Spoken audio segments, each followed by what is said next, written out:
أنعمت عليهم غير المغضوب عليهم ولا الضالين.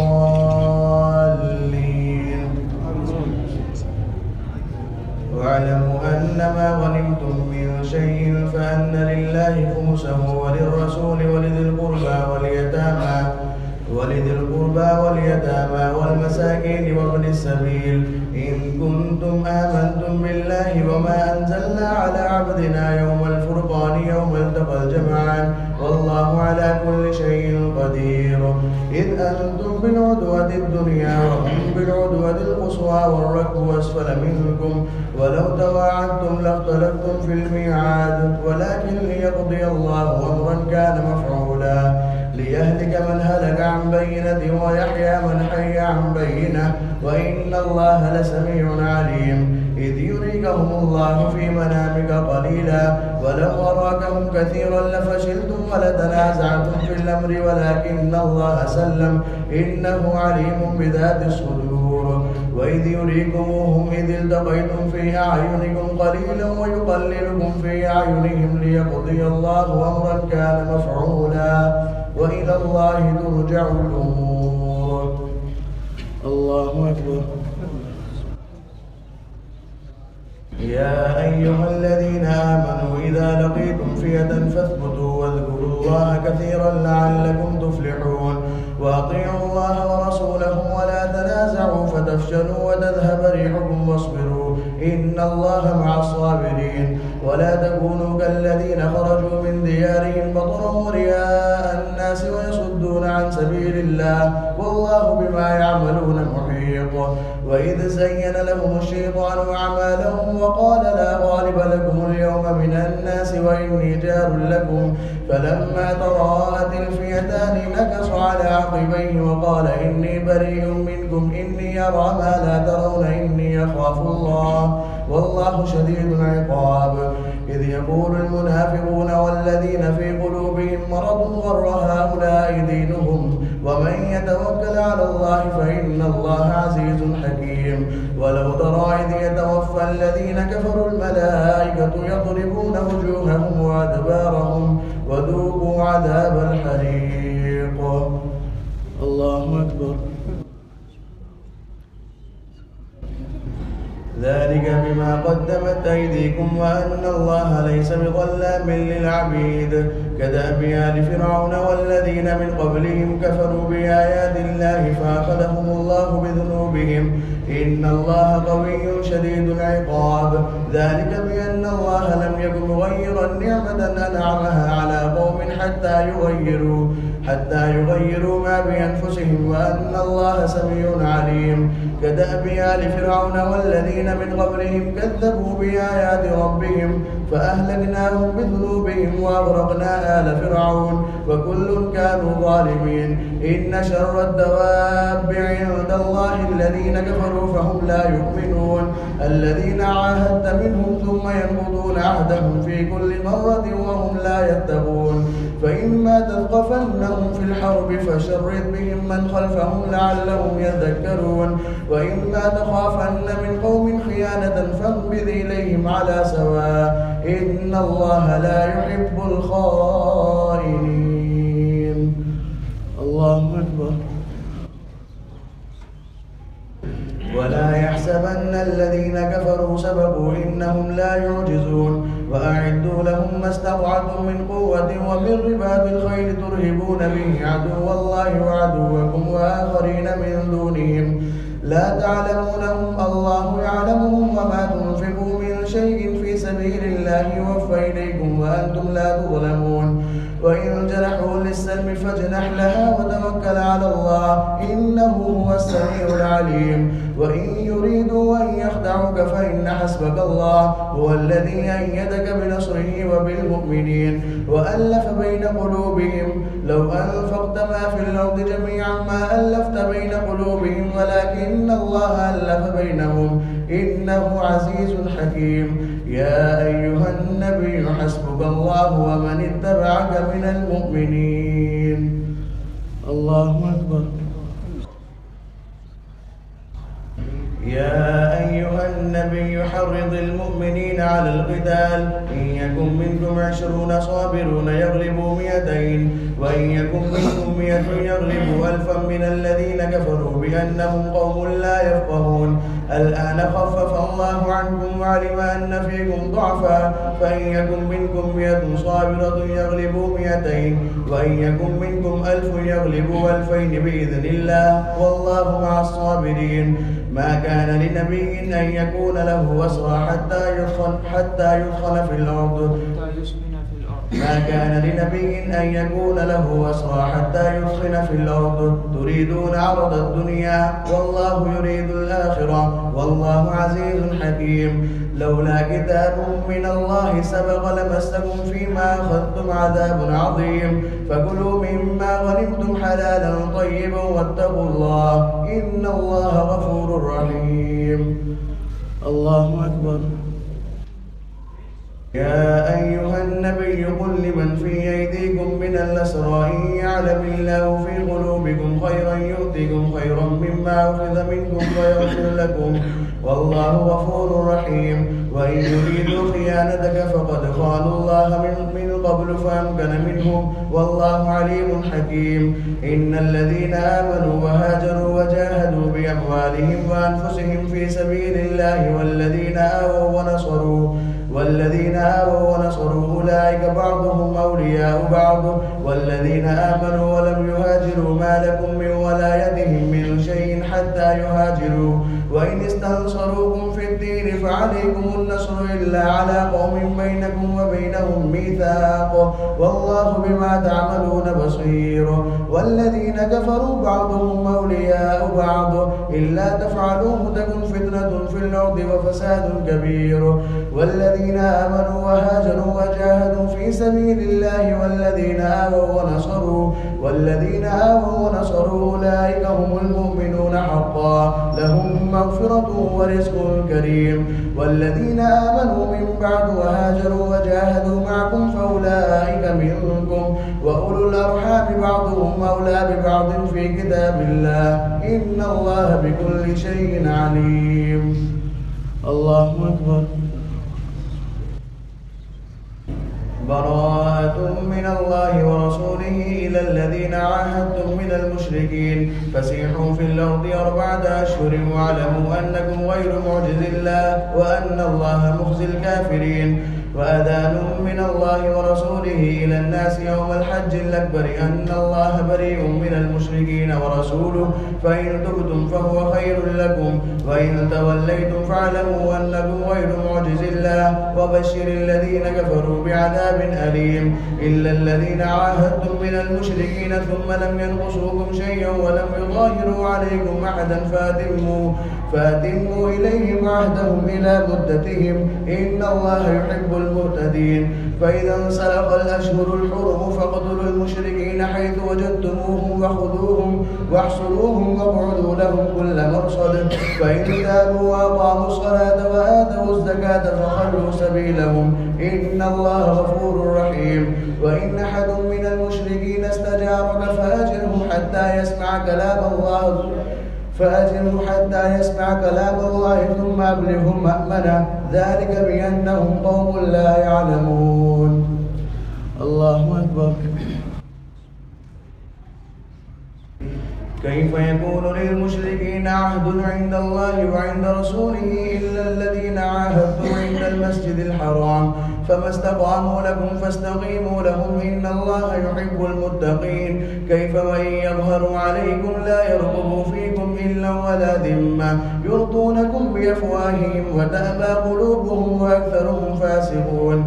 اشتروا بآيات الله ثمنا قليلا فصدوا عن سبيله، إنهم ساء ما كانوا يعملون. لا يرقبون في مؤمن إلا ولا ذمة، وأولئك هم المعتدون. فإن تابوا وأقاموا الصلاة وآتوا الزكاة فإخوانكم في الدين ونفصل الآيات لقوم يعلمون وإن نكثوا أيمانهم من بعد عهدهم وطعنوا في دينكم فقاتلوا أئمة الكفر إنهم لا أيمان لهم لعلهم ينتهون ألا تقاتلون قوما نكثوا أيمانهم وهموا بإخراج الرسول وهم بدأوكم أول مرة أتخشونهم فالله أحق أن تخشوه إن كنتم مؤمنين قاتلوهم يعذبهم الله بأيديكم ويخزيهم وينصركم عليهم ويشفي صدور قوم مؤمنين ويذهب غيظ قلوبهم ويتوب الله على من يشاء والله عليم حكيم أم حسبتم أن تتركوا ولما يعلم الله الذين جاهدوا منكم ولم يتخذوا من دون الله ولا رسوله ولا المؤمنين وليجة والله خبير بما تعملون. الله أكبر. ما كان للمشركين أن يعمروا مساجد الله شاهدين على أنفسهم بالكفر أولئك حبطت أعمالهم وفي النار هم خالدون إنما يعمر مساجد الله من آمن بالله واليوم الآخر وأقام الصلاة وآتى الزكاة ولم يخش إلا الله فعسى أولئك أن يكونوا من المهتدين. أجعلتم سقاية الحاج وعمارة المسجد الحرام كمن آمن بالله واليوم الآخر وجاهد في سبيل الله لا يستوون عند الله والله لا يهدي القوم الظالمين. الذين آمنوا وهاجروا وجاهدوا في سبيل الله بأموالهم وأنفسهم أعظم درجة عند الله وأولئك هم الفائزون. يبشرهم ربهم برحمة منه ورضوان وجنات لهم فيها نعيم مقيم خالدين فيها أبدا إن الله عنده أجر عظيم. يا أيها الذين آمنوا لا تتخذوا آباءكم وإخوانكم أولياء إن استحبوا الكفر على الإيمان ومن يتولهم منكم فأولئك هم الظالمون. قل إن كان آباؤكم وأبناؤكم وإخوانكم وأزواجكم وعشيرتكم وأموال اقترفتموها وتجارة تخشون كسادها ومساكن ترضونها أحب إليكم من الله ورسوله وجهاد في سبيله فتربصوا حتى يأتي الله بأمره والله لا يهدي القوم الفاسقين. الله أكبر. لقد نصركم الله في مواطن كثيرة ويوم حنين إذ أعجبتكم كثرتكم فلم تغن عنكم شيئا وضاقت عليكم الأرض بما رحبت ثم وليتم مدبرين ثم أنزل الله سكينته على رسوله وعلى المؤمنين وأنزل جنودا لم تروها وعذب الذين كفروا وذلك جزاء الكافرين ثم يتوب الله من بعد ذلك على من يشاء والله غفور رحيم. يا أيها الذين آمنوا إنما المشركون نجس فلا يقربوا المسجد الحرام بعد عامهم هذا وإن خفتم عيلة فسوف يغنيكم الله من فضله إن شاء إن الله عليم حكيم. قاتلوا الذين لا يؤمنون بالله ولا باليوم الآخر ولا يحرمون ما حرم الله ورسوله ولا يدينون دين الحق من الذين أوتوا الكتاب حتى يعطوا الجزية عن يد وهم صاغرون. الله أكبر. وقالت اليهود عزير ابن الله وقالت النصارى المسيح ابن الله ذلك قولهم بأفواههم يضاهئون قول الذين كفروا من قبل قاتلهم الله أنى يؤفكون. اتخذوا أحبارهم ورهبانهم أربابا من دون الله والمسيح ابن مريم وما أمروا إلا ليعبدوا إلها واحدا لا إله إلا هو سبحانه عما يشركون. يريدون أن يطفئوا نور الله بأفواههم ويأبى الله إلا أن يتم نوره ولو كره الكافرون. هو الذي أرسل رسوله بالهدى ودين الحق ليظهره على الدين كله ولو كره المشركون. الله أكبر.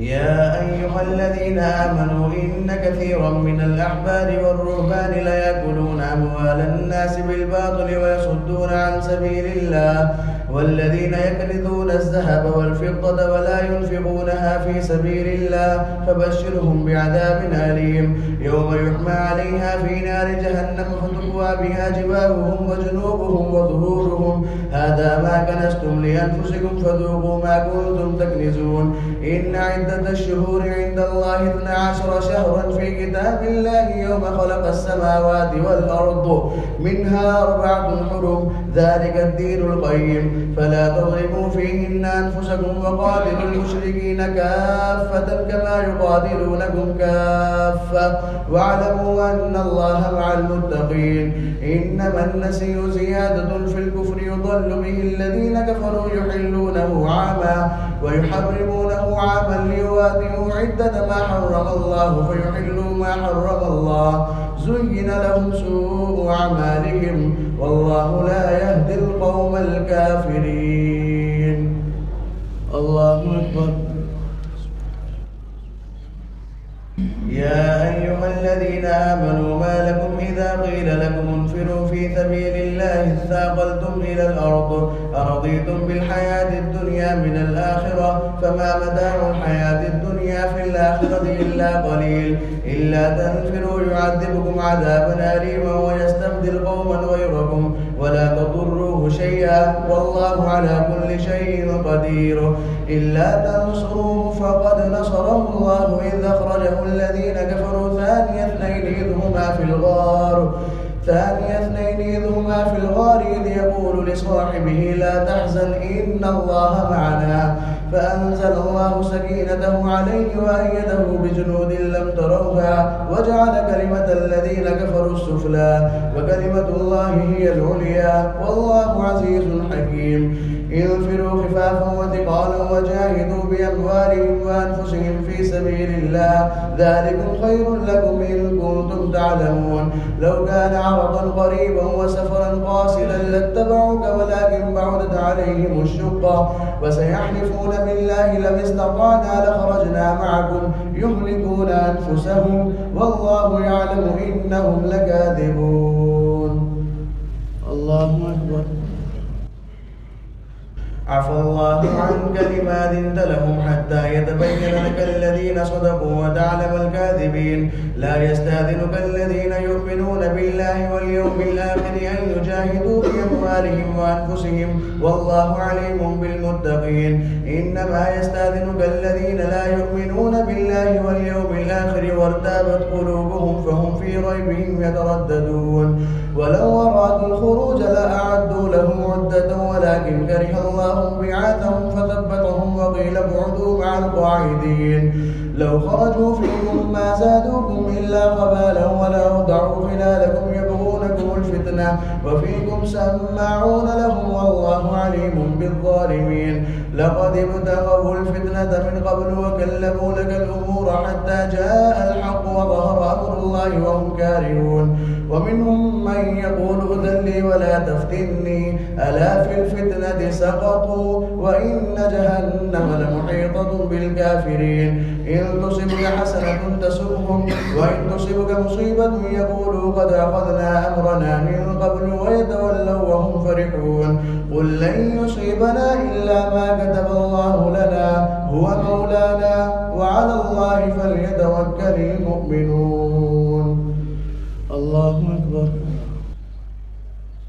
قل هل تربصون بنا إلا إحدى الحسنيين ونحن نتربص بكم أن يصيبكم الله بعذاب من عنده أو بأيدينا فتربصوا إنا معكم متربصون قل أنفقوا طوعا أو كرها لن يتقبل منكم إنكم كنتم قوما فاسقين وما منعهم أن تقبل منهم نفقاتهم إلا أنهم كفروا بالله وبرسوله ولا يأتون الصلاة إلا وهم كسالى ولا ينفقون إلا وهم كارهون فلا تعجبك أموالهم ولا أولادهم إنما يريد الله ليعذبهم بها في الحياة الدنيا وتزهق أنفسهم وهم كافرون ويحلفون بالله إنهم لمنكم وما هم منكم ولكنهم قوم يفرقون لو يجدون ملجأ أو مغارات أو مدخلا لولوا إليه وهم يجمحون ومنهم من يلمزك في الصدقات فإن أعطوا منها رضوا وإن لم يعطوا منها إذا هم يسخطون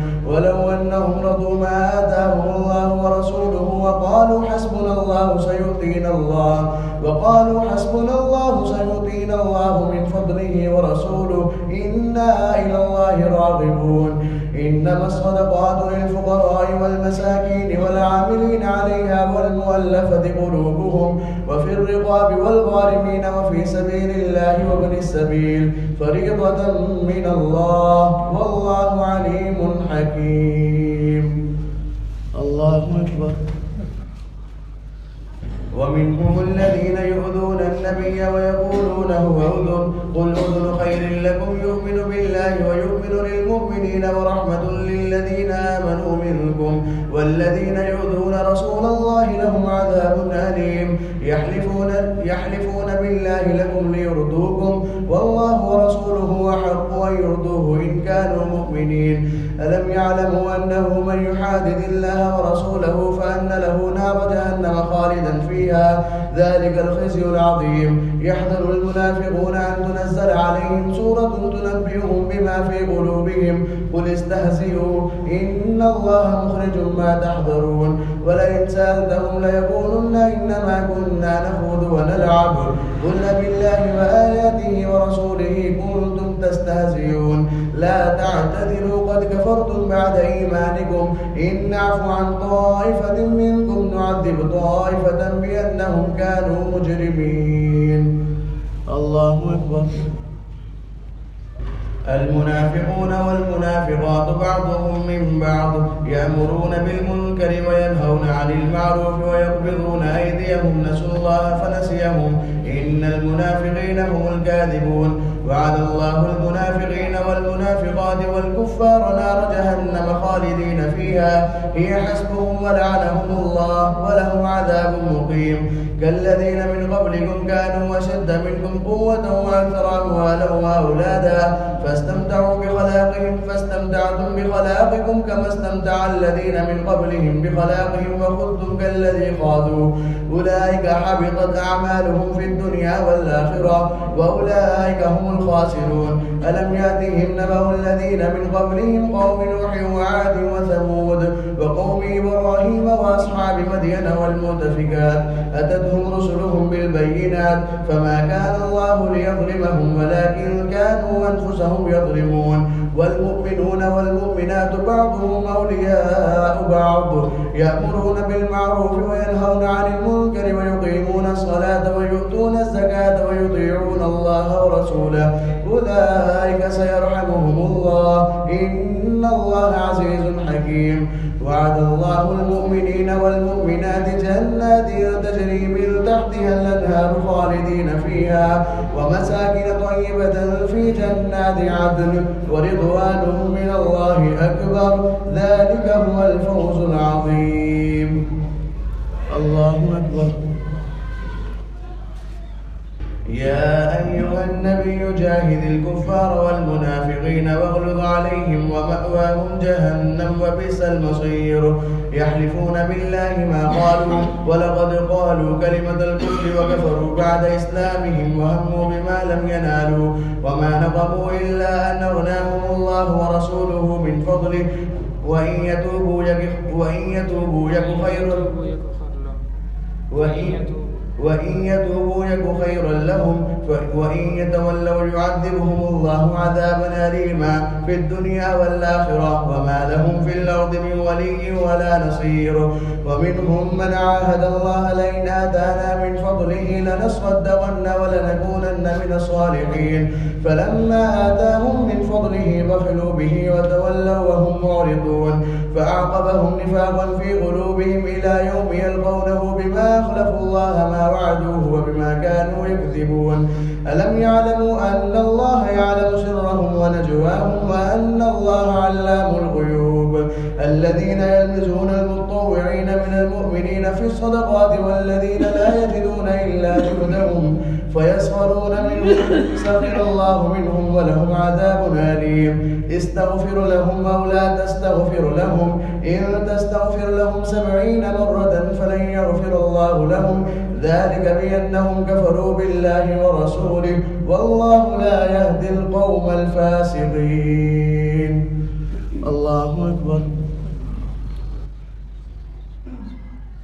فرح المخلفون بمقعدهم خلاف رسول الله وكرهوا أن يجاهدوا بأموالهم وأنفسهم في سبيل الله وقالوا لا تنفروا في الحر قل نار جهنم أشد حرا لو كانوا يفقهون فليضحكوا قليلا وليبكوا كثيرا جزاء بما كانوا يكسبون. فإن رجعك الله إلى طائفة منهم فاستأذنوك للخروج فقل لم تخرجوا معي أبدا ولن تقاتلوا معي عدوا إنكم رضيتم بالقعود أول مرة فاقعدوا مع الخالفين ولا تصل على أحد منهم مات أبدا ولا تقم على قبره إنهم كفروا بالله ورسوله وماتوا وهم فاسقون. ولا تعجبك أموالهم وأولادهم إنما يريد الله أن يعذبهم بها في الدنيا وتزهق أنفسهم وهم كافرون.